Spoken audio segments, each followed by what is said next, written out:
मैले भिडियोमा कुखुरा पालन किसान साथीहरूलाई कुखुरा नपाल्नुहोस्, यो व्यवसायमा काम छैन, यो व्यवसाय डुबाउने व्यवसाय हो, यसले सम्पूर्ण किसानहरूलाई डुबाइराखेको छ, खास गरी साना किसानहरू बिजोग अवस्थामा छन् भनेर किसानहरू यही भिडियोबाट भनिरहेको छ भने मलाई ठुलो आरोप लाग्न सक्छ। यसले किसानहरूलाई भड्काइरहेको छ, यसले हाम्रो व्यवसायलाई पनि तरापमा पारेको छ, यसले नकारात्मक अफवाह फैलाइरहेको छ, झुटो कुरा गरिरहेको छ भनेर पनि एउटा आरोप लाग्न सक्छ, गाली गलोच आउन सक्छ। तर हामी यस व्यवसायमा आबद्ध हुन लागेका र यस व्यवसायमा आबद्ध भएर अड्किएका किसान साथीहरूलाई पनि जानकारी हुन एकदमै आवश्यक छ। खास गरी हामी यस व्यवसायमा नयाँ छौँ भने पनि हामीले यसबारे जानकारी हुन एकदमै आवश्यक छ। यहाँ नेपालमा हेर्ने भने पोल्ट्री व्यवसायमा लाग्नेको निकै नै बिजोग अवस्था छ। आज कुनै पनि तपाईँको हेर्ने भने ठुला व्यवसायको म कुरा नगरौँ, जसले ठुलो लगानी गरेका छन्, आधुनिक खोर बनाएका छन्, उहाँहरूको हेर्ने भने उत्पादन लागत मूल्य कम छ, कम लागतमा उत्पादन हुन्छ, जसले गर्दा मुनाफा लिन सक्नुहुन्छ। तर यहाँ साना किसानको सङ्ख्या पनि निकै नै धेरै छ होइन, जसले गर्दा हामी साना किसान 1500 2000 3-4 हजारसम्म पाल्ने नर्मली म्यानुअली खोरमा हामीले पालिरहेका छौँ भने यहाँ हामीलाई गाह्रो छ। यहाँ हामीलाई उत्पादन लागत हाम्रो बढी लागिरहेको छ र उचित मूल्य जुन छ उत्पादन लागत अनुसार धेरै नै कम पाइरहेका छौँ, जसले गर्दा हाम्रो लागत मूल्य पनि उठिरहेको छैन।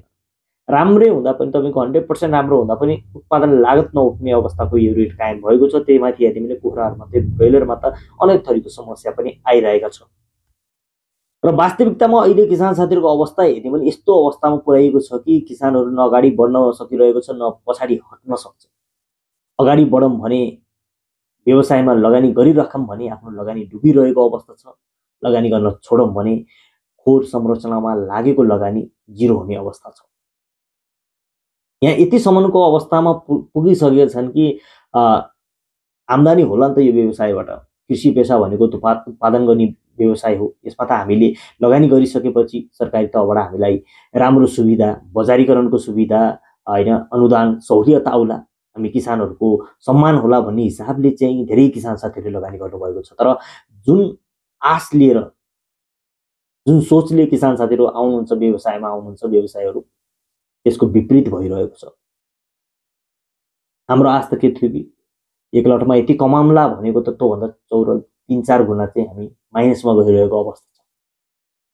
अहिले किसान साथीहरूको यस्तो अवस्थामा पुर्याइदिइसकेका छन् कि मानसिक तनावदेखि लिएर आत्महत्या गर्ने सम्मको स्टेजमा पुगाइदिइसकेका छन्, त्यो सोचमा पुर्याइदिइसकेका छन्। मलाई फोन गरेर धेरै किसान साथीले आफ्नो पीडा व्यक्त गरिरहनु भएको छ। म के गरौँ, न अगाडि बढ्न सकिरहेको छु, न पछाडि हट्न सकिरहेको छु, गरौँ त गरौँ के, मेरो पीडा बुझ्ने कोही छैन। नेपालको मन्त्रालय, कृषि मन्त्रालय यति निकम्मा मन्त्रालय मैले देख्ने। यो व्यवसायलाई त, यो कृषि भनेको त यो भनौँ न एकदमै तल्लो वर्गीय पेसा मानिदो रहेछ कि यसलाई हेपाईको पेसा, जसको कुरा कहिले पनि हुँदैन, जसको पीडा कहिले पनि सुनिँदैन, जसको पीडा के छ, समस्या के छ भनेर कहिले पनि फिल्डमा आएर बुझिँदैन। यहाँ किसानहरूले लगानी आफै गर्नुपर्ने हुन्छ, जोखिम आफै भोग्नुपर्ने हुन्छ, बजारीकरण आफै गर्नुपर्ने हुन्छ, घाटा नाफा सबै आफै बिहोर्नुपर्ने हुन्छ। यहाँ कुनै पनि किसानलाई, पोल्ट्री किसानलाई, साना किसानलाई आजसम्म मैले पोल्ट्री व्यवसायमा राम्रो गरेँ, मैले राम्रो सुविधा सरकारबाट पाएँ, मलाई राम्रो टेक्निकल सुविधा पाएँ, मैले राम्रो अनुदान पाएँ, मैले राम्रो सरकारी सेवा सुविधा पाएँ भनेर कोही पनि छैन। आज प्रत्येक किसान साथीको एउटै बोली छ, मलाई कुखुरा पालनले डुबायो, मेरो घरबारे गयो, मैले विदेशमा दुःख गरेर कमाएको पैसा सबै गयो, मैले ऋण दिएको पैसा सबै डुबे, अब बाध्यताले म फेरि विदेश जान बाध्य भयो भनेर धेरै किसान साथीले आफ्नो पीडा व्यक्त गरिरहनु भएको छ। र यो एकजना किसानको अवस्था होइन, नेपाल अधिराज्यभरि हुनुभएको सम्पूर्ण पोल्ट्री किसान साथीहरूको जुन साना, मैले भने नर्मली जुन सानो लगानीमा ऋण खोजेर होइन, थोरै पुँजी जम्मा गरेर लगानी गर्नुभएको छ, 2-4 हजार, 1500, 3000 कुखुरा पाल्नुभएको छ, उहाँ किसान साथीहरूको अवस्था हो। हिमालदेखि लिएर पहाडसम्म जुनै ठाउँमा पनि किसानहरूको बिजोग अवस्था छ। यस व्यवस्थालाई राम्रो बनाउन सकिन्थ्यो। धेरै ठुलो पोल्ट्री व्यवसायलाई सुधार गर्नु कुनै ठुलो विषय होइन। यहाँबाट हामीले बोर्डरलाई राम्ररी टाइट गरेर अनावश्यक उत्पादन नेपालमा नभित्राउने, अवैध रूपमा आइरहेका कुखुराहरूलाई प्रतिबन्ध लगाउने हैन। नेपालको उत्पादनलाई पहिलो प्राथमिकता दिने र नपुगेको खण्डमा बल्ल बाहिरी उत्पादन ल्याउनुपर्छ। यहाँ बाहिरी उत्पादन चाहिँ धेरै आइरहेको छ। एक लिगली रूपमा पनि सरकारले ल्याउन दिइरहेका छन् नेपालमा उत्पादन हुँदाहुँदै। अर्को भनेको बोर्डरबाट पनि तपाईँको हेर्ने भने इलिगल रूपमा धेरै भित्रिरहेको छ, जसले गर्दा नेपालको उत्पादनलाई धेरै ठुलो मर्का परेको छ। नेपालका किसानहरूले रेट पाएका छैनन्। यस विषयमा बोल्ने कोही पनि छैनन् के। एउटा मान्छे मैले देखेको छैन कि जसले यस विषयमा बोलिरहेको छ, यस विषयमा आवाज उठाउने प्रयास गरिरहेको छ। कसैले पनि तपाईँ आफै बुझ्नुहोस् किसान साथीहरू, आजसम्म कोही एउटा व्यक्ति मैले देखेको छैन जसले पोल्ट्री किसान साथीहरूको यो समस्याको बारेमा बोलेको होला, कृषकको बारेमा बोलेको एउटा पनि छैन। यो पोल्ट्री, यो कृषि भनेको त यो कुनै मन्त्रालय अन्तर्गत पर्दै पर्दो रहेछ जस्तो लाग्छ कि। यो मन्त्रालय त यत्तिकै बनाइएको रहेछ कि यी मन्त्रीहरू त यत्तिकै त्यही कुर्सीमा गएर बस्न मात्र बनेका रहेछन् कि यिनीहरू काम गर्न बनेका रहेछन्, हामीलाई दुःख दिने हैन। तर फेरि भनिन्छ कृषि प्रधान देश भनेर हामीलाई जोसाइन्छ, उक्साइन्छ, कृषिमा यस्तो छ, यति सेवा सुविधा छ भनेर हामीलाई लोभ्याइन्छ, यस बिचमा पारिन्छ र हामीलाई ट्र्याकमा पारिसकेपछि दलालहरू चाहिँ यसरी आउँछन्, हामीलाई चुस्न चुस्छन्, हाम्रो भयहरूको लगानीहरू चुसेर लैजान्छन् र हामीलाई चुलुममा पारेर डुबाउने व्यवस्था अहिले रहेको छ।